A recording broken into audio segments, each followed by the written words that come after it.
Vamos lá. O assunto de hoje é um assunto muito temido por todos, né? Um assunto que a gente estuda por muitos anos na escola.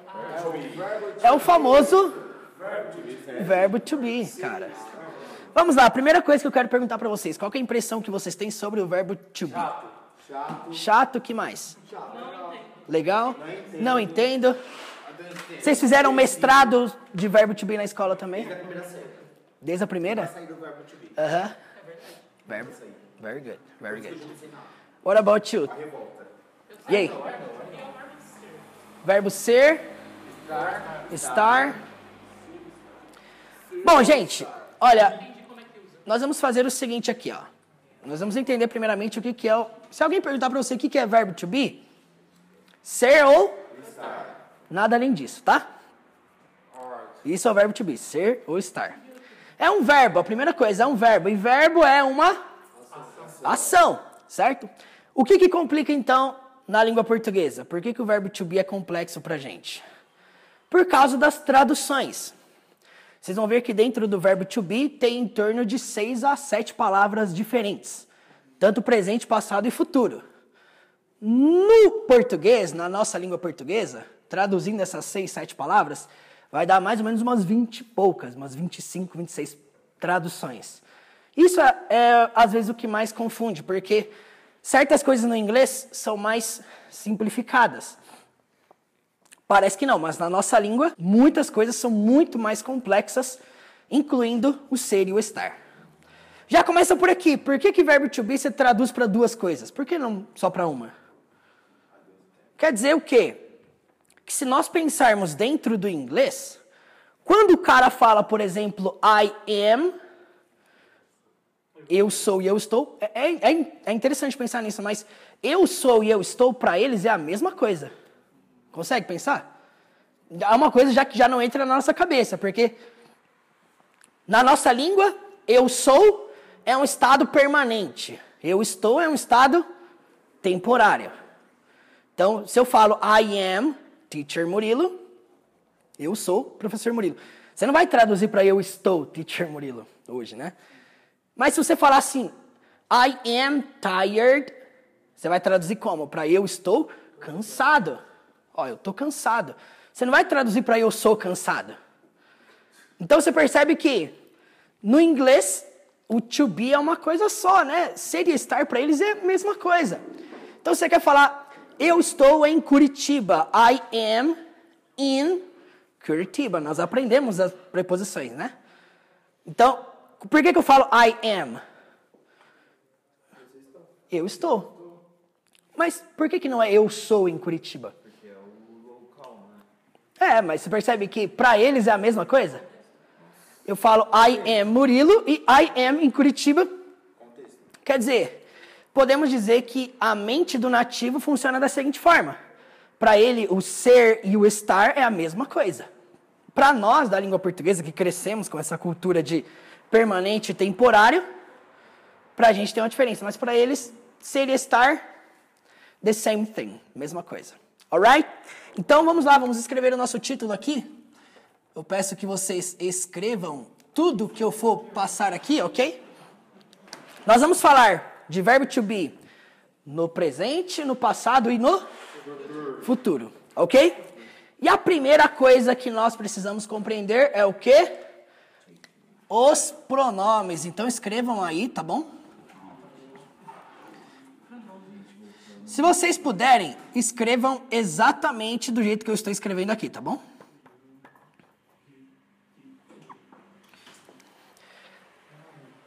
I, you, he, she, it, we, they. Esses são os 7 pronomes que compõem a língua inglesa, certo? Todos vocês lembram as traduções deles? Sim. Vamos lá então. I, you, he, she, it. Pode ser isso, pode ser ele ou ela para tudo que não é pessoa. We. Vocês vão lembrar do funk do we, né? We. They. Eles ou elas. Tranquilo até aqui? Nenhuma dúvida sobre isso, né? Então façam o seguinte, desenhem aí uma tabela junto comigo, tá? Faz aí uma linha bonitinha no caderno, tá bom? Nós vamos fazer aqui uma planilha, tá bom? Vou fazer aqui bem devagar para vocês entenderem aí a diferença que tem entre os 3 tempos do verbo to be. Então, essa primeira coluna são os meus pronomes, certo? Eu vou deixar aqui um PR aqui para indicar que são os pronomes, ok? É interessante porque, às vezes, eu já tive a experiência de perguntar para um aluno assim, tipo, você sabe o que é o verbo to be? E o cara me citar isso aqui. Eu, I, you, he, she, it, we, they, viu? Eu sei o verbo to be. É engraçado isso. Mas muitas pessoas acham que o verbo to be é isso aqui. Isso aqui não é verbo to be, tá? Isso aqui são os pronomes. Mas por que toda vez que a gente vai estudar verbo to be, o professor põe esse negócio aqui no quadro? Para mostrar as diferentes conjugações. Porque, gente, olha, o verbo to be, embora ele seja um verbo, certo? Se fosse um outro verbo, por exemplo, to like, gostar, to watch, assistir, por que o to be é diferente? Porque cada conjugação eu utilizo uma palavra diferente. Quando eu falo eu sou, eu vou usar uma palavra. Quando eu falo você é, eu vou usar outra palavra. Não é igual o verbo gostar, que eu falo I like e eu falo you like e eu estou usando a mesma palavra. Por isso que o verbo to be gera muita complicação, porque eu não falo I be, you be, he be, she be. Não. Eu utilizo palavras diferenciadas no presente, no passado e no futuro. Então, para a gente separar isso aqui melhor, vamos lá. Deixa eu dividir isso aqui, ó. Vamos lá, eu quero que vocês dividam dessa forma aqui, tá, gente? Ó. 3 colunas, tá bom? Nessa primeira coluna, nós vamos falar do presente, tá bom? Nessa coluna aqui, nós vamos falar sobre o passado, certo? Eu deixei um PS ali de passado e aqui na última nós vamos falar sobre o futuro. Então, vocês vão ter uma visão ampla de como conjugar o verbo ser ou estar nos 3 tempos. Alright? Uma perguntinha. Vocês já estão habituados com a pronúncia dessa palavra maravilhosa aqui? They. Né? O som do TH. They. Não é som de V, tá? Não é vei. Não é som de F também, não é fei. Não é som de S, é de they. É simplesmente o they. They. E tem que sair de uma forma natural, né? Você não vai falar they. Eles são. They are. Não, vai ter que sair de uma forma natural. Isso é uma missão, tá? Para tudo que vocês forem estudar na vida, tá? Em relação ao inglês. Tudo que você for aprender, tenta reproduzir o que você está aprendendo de maneira natural. Isso é muito sério, porque tem muitas pessoas que estudam inglês e só entende se for falado de uma maneira mecânica, sabe? Robotizada. E aí a pessoa só fala de uma maneira quadrada, sabe? Tipo assim, I am Murilo. Where are you from? Tipo quadradão, que significa de onde você é, né? Quer dizer, na prática, ninguém fala assim, né? O cara aprende lá, qual o seu nome? Mas como que ele fala? Como que ele pratica? Assim, ó. What is your name? Não é assim, não? Olha, quadradão assim, garanto pra você que você não vai ouvir assim na prática. Como é que você vai ouvir? What is your name, por exemplo? Ou what's your name? Maneira mais clássica de você ouvir. Nós até estudamos isso na cena do Shrek, lembra? Como que o burro pergunta pro Shrek? What's your name? What's your name? Aí você pensa assim, mas eu estudei what's your name. Mas eu estudei what is your name. E na prática, esquece. Então tem uma diferença entre o inglês que você estuda na escola, a teoria, o quadradão aqui que nós estamos vendo, certo? Que o professor aqui está tentando simplificar, facilitar, mastigar para vocês, mas nós precisamos tentar falar de uma maneira natural, certo? Então se imagina, quando você for falar uma frase no verbo to be, eu sou fulano, eu sou Deltrano, eu sou ciclano. Tenta falar com naturalidade. Aí é Murilo. Entendeu? Bem natural. Então, para nós entendermos melhor, vamos lá, o verbo to be, no presente, ele é dividido em 3 palavras diferentes. primeiramente o am. Falem comigo aí. I am. Eu sou ou eu? Estou. Simples assim. Vamos lá. A segunda palavra diferente é o are. Fala comigo. You are. You are. Você é ou você está. Só que tem um porém. Qual que é o porém? O you também significa vocês. Então tem mais duas traduções aí, né? Vocês são ou vocês estão. Então, ó, presta atenção. You are significa você é, você está, vocês são ou vocês estão. Aí você começa a ver que o nosso português é chato pra caramba, porque, poxa, 4 traduções para you are não faz muito sentido, né? Terceira palavra do verbo to be no presente é o is. Então falem comigo aí. He is. He is. Ele é ou ele está. Gente, essas são as 3 palavras, tá?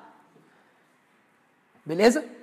Grava isso aí, ó. No verbo to be do presente, nós só temos 3.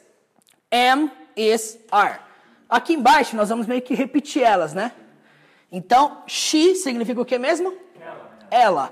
Então, she is significa ela é ou ela está. It is, isso é, isso está. Ele é, ela está. Quer dizer, tudo que não é pessoa. Beleza? Lembra isso aí. Tudo que não é pessoa. Não é só objetos e animais. Isso é muito interessante, porque por muitos anos, muitos professores que passaram pela minha vida, escola pública, tá? 15 anos de escola pública. Os professores falavam o quê? Toda vez que você vê o it, é só para objetos e animais. Só que, poxa, é tudo que não é pessoa, tá? Se eu estiver me referindo ao vento, por exemplo. Se eu estiver me referindo ao clima. Se eu quiser me referir à chuva, a um fenômeno da natureza, eu vou me referir com it. Então você pode falar que it é uma coisa indefinida, ok? Um grande exemplo disso é aquele filme do It. Por que tem a coisa? O nome do filme em inglês é só It. Mas por que no português tem que ter essa palavra, a coisa? Porque a gente precisa de uma explicação, porque a gente é brasileiro, né? Então, It é o nome do filme, tá? Pra quem não sabe, It. Quer dizer, é uma coisa indefinida. Tá, como é que você vai traduzir o nome do filme? It. Eles não conseguiram achar uma tradução, o que fizeram? Coloca aí, It, a coisa. Aí fala, no filme, eles se referem ao cara como It? Não. O palhaço se chama It? Não. Como que é o nome dele? Pennywise. Wise? Wise. Pennywise. Aí você pensa, tem a ver com It? Não. É uma coisa o quê? Indefinida. Ok, gente? Acho que é o nome dele só. Ele é um palhaço que trabalhava num circo, né? Alguma coisa assim. Não sei, só sei que o filme trata da história de um palhaço que mora num poço. Ele se alimenta com medo. Ele se alimenta do medo das pessoas. E ele se adapta, não é? Ao medo das pessoas. Ele aparenta para cada pessoa de uma forma diferente. É uma coisa indefinida. It. Mas é só para dar um exemplo de que, poxa, it é uma coisa indefinida. Tudo que não é pessoa. Beleza? Então, nós usamos o mesmo. Ó, nós podemos perceber que para he, she, it, eu uso a mesma palavra. E o que significa he, she, it? Terceira pessoa no singular. O que é terceira pessoa mesmo? A primeira sou eu, a segunda é você. A terceira é aquela pessoa que não está na conversa, certo? Então eu estou aqui com o Ralfer falando sobre o Thomas. Então eu sou a primeira, o Ralfer é a segunda e o Thomas é a terceira. É sempre o alvo da fofoca, a terceira pessoa. Então eu estou aqui com o Antônio, certo? Toninho Rodrigues falando sobre o Ralfer. Quem é a terceira pessoa? Ralfer, certo? Então, quando você estiver falando mal de alguém, essa pessoa que você está falando mal é a terceira pessoa. Tipo, um exemplo, né? Tô aqui eu e o Ralf falando de você, né? Aham. Aí você é a terceira pessoa que a gente tá falando. Exatamente. Sua altura. Vocês estão falando sobre mim. E eu não estou na conversa. Certo? É isso aí. Ó, gente, deu para entender até aqui, né? Sim. He, she, it, você vai usar o is. Aí, nós temos aqui o we, que significa nós. nós usamos o are. Então fala comigo aí. We are. Agora de um modo natural. We are. Vocês lembram da música We Are the Champions? My friend. Exatamente. We are the champions, my friend. É uma música do Queens, tá? Pra quem não sabe. Queens. Anos 80, né? Anos 70. Tem uma aula no YouTube, viu? Eu ensinando inglês com essa música inteira. We Are the Champions. Já tive aula de inglês. É muito legal. Dá pra estudar ela inteira e... É o we are. E ó, é aquilo que eu falei. Você aprendeu we are. Não fica falando só we are. Junta tudo, né? We are. We are. We are.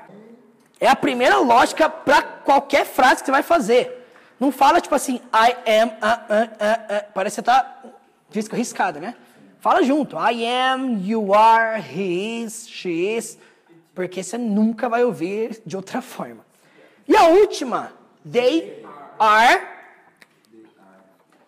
significa o que, gente? Eles são. Eles estão. Mas também é feminino. Elas são ou elas estão. Beleza? Gente, vocês não precisam escrever as conjugações, tá? Em português. Tipo assim, eles são, elas são. Eles são, eles estão. Não precisa. Por quê? Porque você vai ficar muito focado nas translations, nas traduções. Você só precisa lembrar o quê? Que o to be é ser ou estar. E que essas três palavras representam o presente. Beleza até aqui? Do you have any question? No questions? Alright. Vamos então falar sobre passado, ok? Como que é? Passado. Past, tá bom? Passado, past. Primeira coisa que nós precisamos entender sobre presente e passado. No presente nós só temos três palavras diferentes, né? Vou colocar ali um 3x ali. Você vai ver am, are, is. Essas três palavras só. No passado, isso se reduz para duas vezes só. Certo? Beleza, Tony? É isso aí. Então, no passado, a primeira palavra que nós temos para falar de ser ou estar, você concorda comigo que se eu estou falando no presente, eu sou, eu estou, no passado vai ficar como? Eu era ou eu estava. É meio questão de lógica isso, né? Então, I, essa palavrinha aí. Como que a gente pronuncia? Vamos lá. Was. A gente fala was. Só que a pronúncia dela não é was, tá? Talvez por muitos anos você aprendeu was. E a pronúncia dela está mais levada pro do que pro was. Você vai falar was. Was. E outra coisa, de acordo com a transcrição fonética, a última letra não é S, é um som de Z. Então, você vai ouvir mais I was do que I was. I was. I was. Então, por exemplo, eu era seu amigo. I was your friend. Você não vai ouvir I was your friend. Depende muito do sotaque, mas a transcrição fonética diz que a pronúncia é mais puxada para o was do que was. Ok? Aí nós temos a segunda palavra do passado. A segunda palavra é essa daqui, ó. Fala comigo. Were. Were. Então fala comigo aí, ó. You were. You were. Você era, você estava. Vocês eram ou vocês estavam. Tudo porque o you é singular e plural, né? É você, mas também é vocês. Então, you were. Essa palavra were é muito similar àquela palavra que nós aprendemos que significa onde, lembra? Where, né? Essa palavra aqui é muito semelhante a essa daqui, né? Confunde? O que vocês acham? Pela escrita, aparentemente confunde bastante, né? Pela escrita. Mas a pronúncia é muito diferente, tá? Um você puxa pro were e a outra você puxa pro where. E às vezes vai acontecer das duas estarem juntas, tá? Se eu quero perguntar aonde você estava, por exemplo, where were you? Ó, where were you? Where were you? Então fala comigo aí, where were you? É uma pergunta, onde você estava? Ok? Então, só para diferenciar a pronúncia aí, tá? Às vezes as pessoas perguntam para mim assim, professor, Como é que eu sei a diferença de pronúncia entre essas duas palavras? Mostra as duas, mas é diferente, tá? Não vai confundir, é bem diferente. Então esse daí é o were, né? Esse aqui é o were, certo? Were. Ok? Lembrando que esse R aqui não tem o mesmo R do português, certo? Eu não falo worry, were, tá? Were, beleza? Então, tecnicamente, no passado do verbo to be, nós só temos essas duas. É was e were. Certo? Was e were. É só essas duas. Aí nós entendemos que o quê? Que o passado do am é was. Alright? Entendemos que o passado do are é were. Então, automaticamente, nós entendemos que aqui embaixo o passado do are vai ser were. Então fala comigo aí, ó. We were. We were. Nós éramos ou nós estávamos. Ambos com acento, tá? Nós éramos com acento no é e estávamos com acento no tá. Certo? Nós éramos ou nós estávamos. Beleza? Nós temos o they are. No passado vai ficar they were. Eles eram, eles estavam. Elas eram, elas estavam. Como é que fica, então? They were. They were. Beleza? Aí nós entendemos que o passado do is é was. Já que no passado nós só temos duas palavras. Então os outros três presumimos que seja was. Então fala comigo aí. He was. He was. He was. He was. Ele era. Ele estava. She was. She was. Ela era. Ela estava. It was. It was. Isso era, isso estava. Ele era, ele estava, ela era, ela estava, para tudo que não é pessoa. Tem que fazer toda essa explicação, né? Mas, ó, se eu quisesse falar assim, ó. Isso estava fácil. It was easy. É interessante, porque eu até posso traduzir se isso estava fácil para isso foi fácil. Tá? Mesma coisa. Isso era fácil, isso foi fácil. A compreensão é a mesma coisa. Então, it was easy. Isso foi fácil. Beleza? Ok? E aí, finalizamos o presente e o passado. Gente, nós vamos falar agora sobre o futuro, certo? E o futuro, nós precisamos saber desta palavra aqui, ó. Will. Certo? Will. Então, will é um modal verb que nós utilizamos. O que é um modal verb? O verbo modal. É uma palavrinha que nós usamos para indicar futuro do verbo que está vindo à frente. Vamos supor, se eu falo aqui o verbo jogar, como é que é o verbo jogar mesmo? Play. Se eu falo I will play, eu estou dizendo que eu vou jogar, certo? A gente coloca o vou em tudo, né? Eu vou jogar, mas na verdade é eu jogarei. Mas é a mesma coisa, né?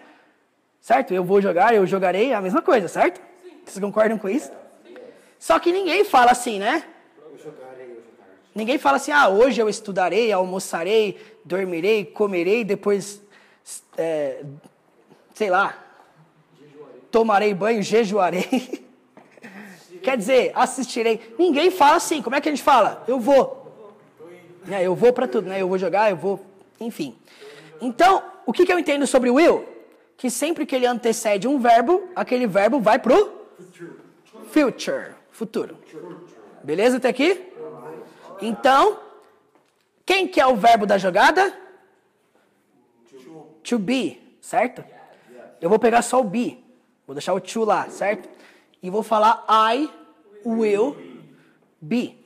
Então fala comigo. I will be. I will be. Eu serei ou eu estarei. Ó, gente, isso aqui facilitou demais, né? Eu sou, eu estou. Eu era, eu estava. Eu serei ou eu estarei. Deu para entender? Isso é o futuro do verbo to be. Só que, ó, vocês perceberam que a gente fez uma escada, né? No presente eram 3. No passado eram 2. E agora, no futuro, ficou só 1. Então, significa que todas essas linhas nós vamos preencher com will be. Quer dizer, o futuro é sempre mais fácil, gente. Então, eu posso ser psicólogo e falar para vocês não se prenderem no passado. Vocês focarem no futuro. Não deu boa piada, né? Então, ó, preencham a última coluna com will be.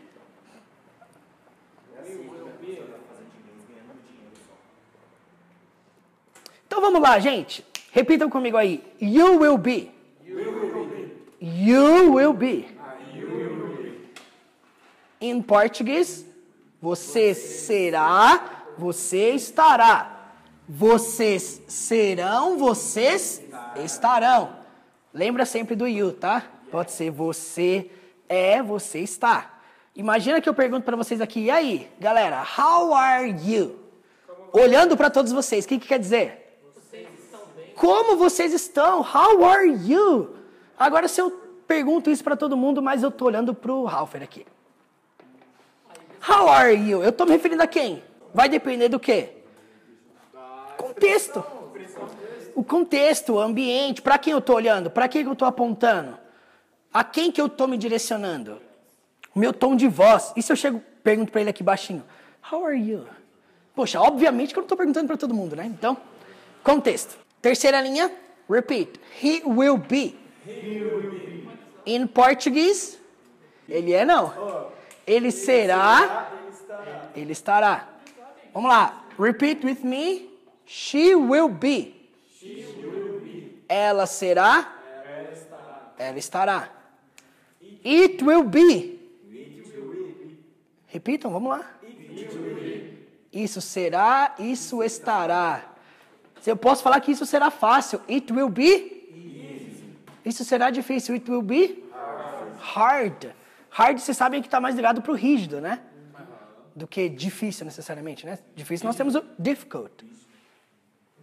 É até interessante, porque nós temos o hard disk, disco rígido do computador, que a gente chama de HD, é uma sigla de hard disk. A próxima linha nós temos we will be. Fala comigo. We will be. Nós seremos ou nós estaremos. Então, ó, we are, nós somos, nós estamos. We were, nós éramos ou nós estávamos. We will be, nós seremos ou nós estaremos. E para nós terminarmos, they will be.